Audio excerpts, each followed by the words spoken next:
The sequel to Beverly Hills Cop, Beverly Hills Cop 2, came out in 1987, 3 years after the original. And does this one hold up to the original?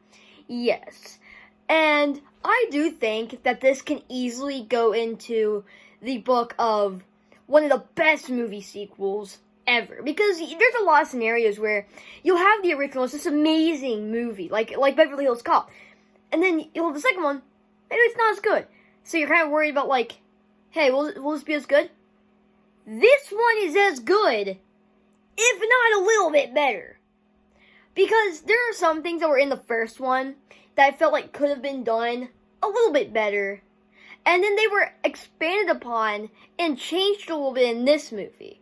You can tell that the actors still want to do it. You can tell they still have some enthusiasm for the characters, and they wanted to return for this because in this movie, it is just another buddy cop adventure movie. He starts off in Detroit, comes over to Beverly Hills because somebody close to him has died. This time it is it's the officer, one of the officers from the first movie. And so him, Billy, and the other guy, they all have to go on this adventure to, just go ahead and find, hey, who did this? And, yeah. But also, they're kind of, like, doing this, like, undercover. Because, like, deep undercover. Because even their captain can't know about it. Because their captain is actually just this jerk that's doing all this. And he doesn't even care that the other guy's in the hospital because he got shot. So then they have to figure out this killer while also not letting the actual police station know that they're doing it. So it creates this really interesting dilemma that really wasn't in the first one. Because in the first one we're getting to see like a little bit more about the police station, some of the corruption in it, the politics and the mayor election, all that stuff. And it also brings a really fun adventure. For me, I think I do like the first one a little bit better, just because I think it did some things a little bit better. But this one, it has more in it. I feel like this one is way more jam-packed than the first one, especially since this one is like pretty much like 20 minutes longer. So obviously there's gonna be more stuff in it. Pretty sure, yeah, it was like 1 hour 40 minutes was the second one. I don't know, something like that. But this movie is able to fit a lot more into this. We get to see Billy's house, and still, Billy happens to be my most favorite character in the movie. And in this movie, we figure out that he really into weapons. And the reason why is because he saw what happened in Rambo. He watched, the character in the movie, watched Rambo, got obsessed with it, and just got all these different weapons. And then there's this running joke in the movie where it's like, where the other people are saying, we really gotta talk, Billy. Because he has all these weapons on him in his trunk, like in random places in his house. But his house also like filled with plants, and they like different kinds of music. And like, I think Billy's such an intricate character. He could have gone a spin-off movie on his own.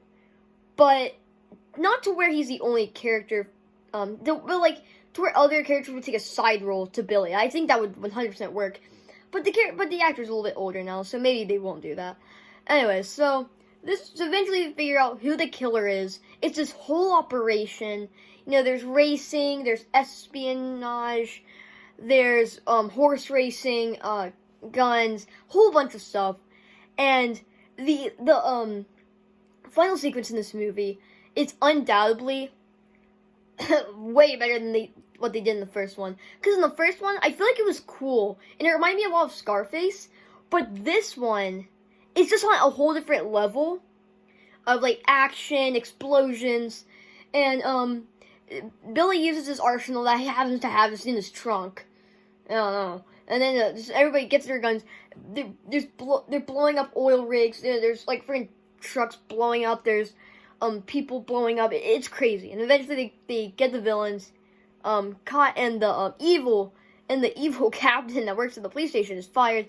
Happy ending. It's an amazing movie. But is this better than the original? Because that's what I opened this video with. Is it better than the original? No, it's not. I mean, a lot of people think it is. I just don't think it is.